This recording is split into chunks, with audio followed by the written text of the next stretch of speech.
Welcome back. What have you been reading lately? In February, I read What Lies in the Woods by Kate Alice Marshall, Into the Wild by John Krakauer, The Love Hypothesis by Ali Hazelwood, What Happened to You? Conversations on Trauma, Resilience, and Healing by Dr. Bruce D. Perry and Oprah Winfrey, The Lincoln Highway by Amor Towles, The Heirloom Gardener, Traditional Plants and Skills for the Modern World by John Forti, Fear, Essential Wisdom for Getting Through the Storm by Thich Nhat Hanh, and Black Cake by Charmaine Wilkerson. And usually what I like to do in these kind of a monthly sum up videos for what I've read in the past month is I like to rank them in my top 5. But this month, I don't know. I don't have a top 5. With the exception of really one of these books, I truly enjoyed these books kind of all at an equal level. So instead, and since this is such a short list for me at least, I'm going to run down quickly in order that I read them, what I liked and disliked. The first book that I finished in February was What Lies in the Woods, which was my January book of the month choice. I am going to be leaving that unboxing video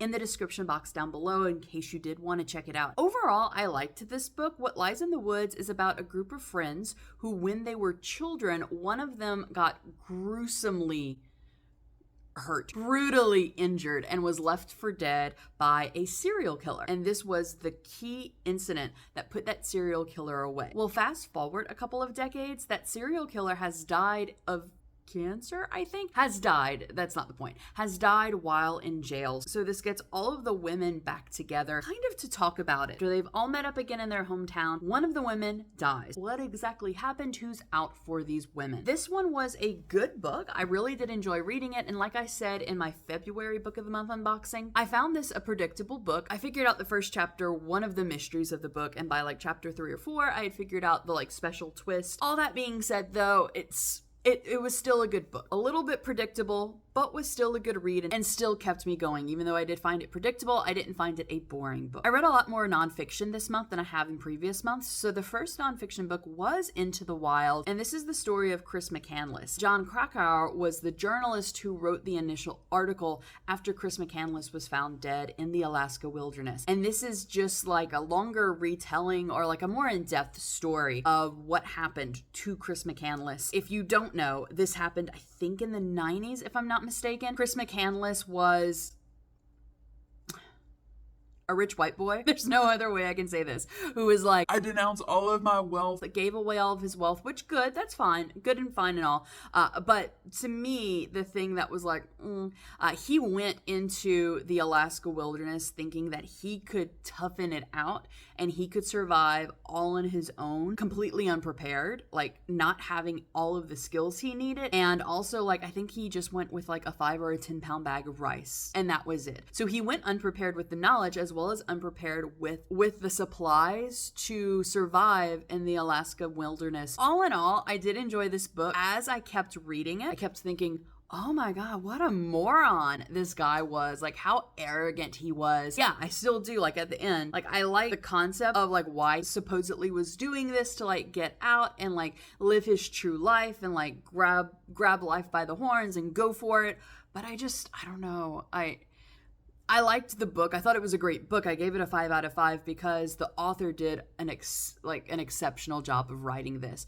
It did what a good journalist is supposed to do. It kept me super engaged in what was happening, and it kept me wanting to go back for more. Even though I thought the story of Chris, the actual story, was incredibly stupid. Bad life choices right there. That's the thing. If you want to feel better about your life choices, pick this book up or pick the audio book up because it will immediately make you feel better about your life choices. The style of writing was really good. It was really informational and really adventure driven. Next was The Love Hypothesis. I gave this a 5 out of 5 as well. A PhD student and a grad professor decide they're not there's no code of ethics breaking here.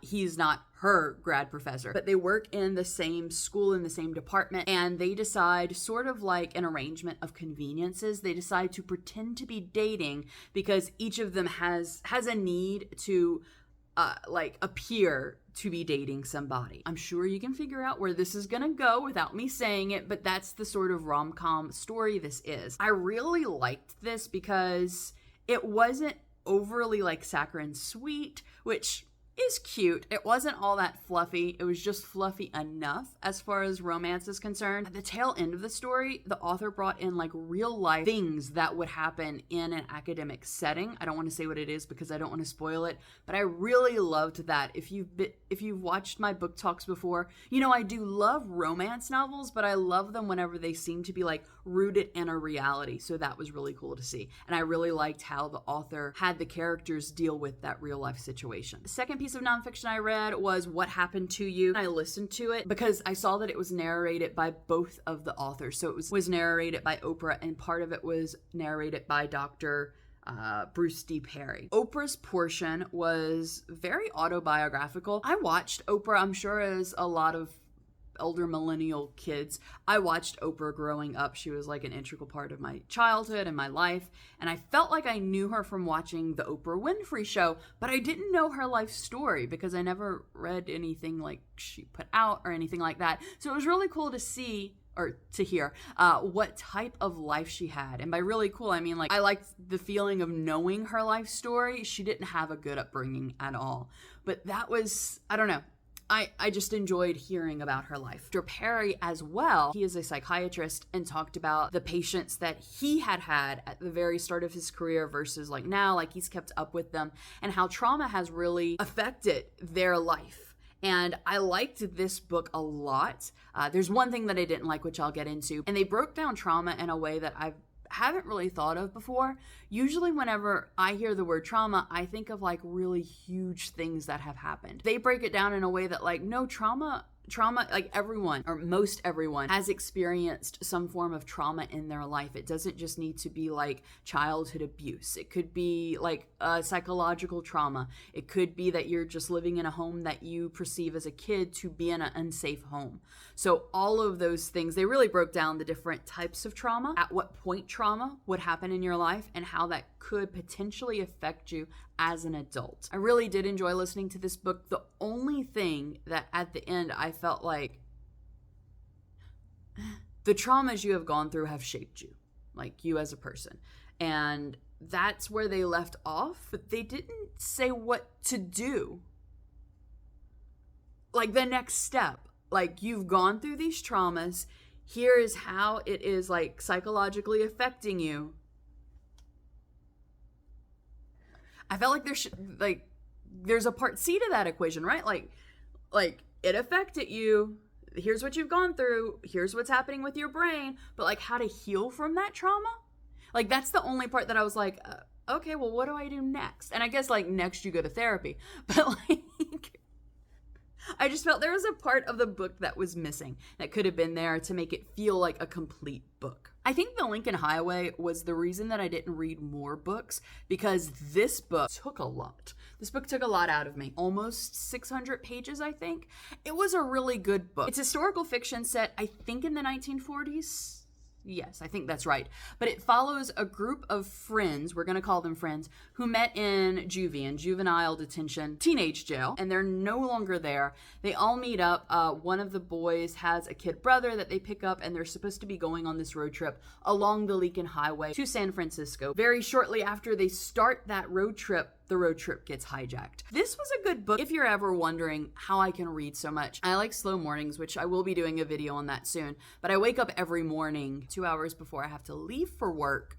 So I do a lot of reading during that time. But sometimes if a book is like really, really good, I'll read some of it whenever I get home from work as well, or like before I go to bed. But this book, it was just like, I enjoyed reading it as I was reading it, but it wasn't one of those books that I was like, oh, I have to pick this up as soon as I get home from work to see what's going to happen next. The most disappointing book by far that I read, and the one that I was actually most excited about, was The Heirloom Gardener. And this, okay, so The Heirloom Gardener, traditional plants and skills for the modern world. And the best thing, the reason that it got a 2 out of 5 and not a 1 out of 5 whenever I posted it in Goodreads, it was beautifully illustrated. It was like wood block cuts. Yeah, like that sort of printing. It was a gorgeous book. But this book had very little to actually do with gardening or learning skills. Like it had very little like actual knowledge, like of like, hey, here's what you should do if you want to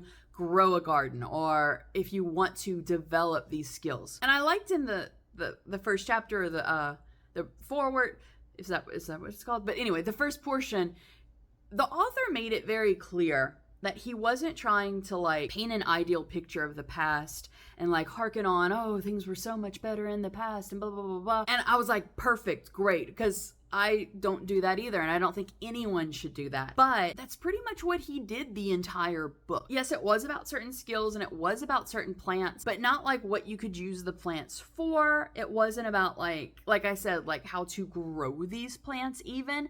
It was more so every single section was about how we used to have these skills or we used to grow these things, but now we don't. And oh my gosh, how horrible is that? And at one point he even said that like, and it was something I think with like growing a garden and cutting flowers for like decoration, how we need to bring femininity back into the world. All that's been destroyed by like modern day feminists. It was very preachy. This book was very, very preachy. And if you like that sort of book, you go on and read it. I'm not going to tell you not to read it. I'm, not into banning books or anything like that. But if you want to know like an actual like how-to guide, don't pick this up maybe, or this may waste your time. And you might be asking yourself, well, if you didn't like this book, why did you continue to read it?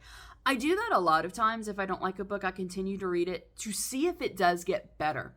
It also makes me feel better about the type of books I write, that I could potentially get them published. The last nonfiction book I read was Fear. This one was really good. I really do love all of this author's books. He was a Buddhist monk, even though he does bring Buddhism into it. He also makes it very clear that what he is talking about can be applied to really any person practicing any religion or any person not practicing any religion. So I like that, how inclusive his books are. It was things that I already knew, because I think as humans, we already know all of these things, but it's nice to read something from time to time that really helps to set us kind of like back in place. And I find like all his books are like this. Most of his books are, kind of talk about parables and about living in the moment and give like meditations or mantras or whatever you want to call them to think when you get overwhelmed, to put you back in the moment. And it really does talk about how, breathing brings you back into the moment, things like that. So it was a good, real quick read. All of his books are very, very small. Yeah, it was a good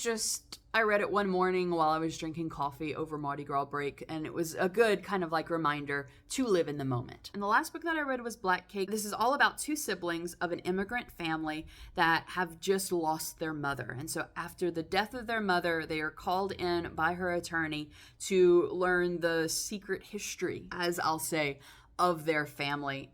And that was cool. This was a really good book. I liked, as always, multi-perspective tellings of stories, and that was this. It also had some time jumps, so it was told in the present, and then it was told by the mother, a recording of the mother before she died, told in the past, what her life was like in the past. I'm slowly reading, so Black Cake was, The Love Hypothesis was, Lincoln Highway was, and then one of the books that I'm reading this month was part of the Book of the Month finalist for Best Book of the Year for 2022. I'm slowly reading through all of those because when I unboxed my December box, I realized I haven't read any of these books. Speaking of what I'm reading this month, for March, I'm reading The Canterbury Tales by Chaucer, The Outsiders by S.E. Hinton, my book of the month for February, which I never got around to, River Sing Me Home by Eleanor Shearer. If you watched last month's video, it's sort of like the second verse, same as the first.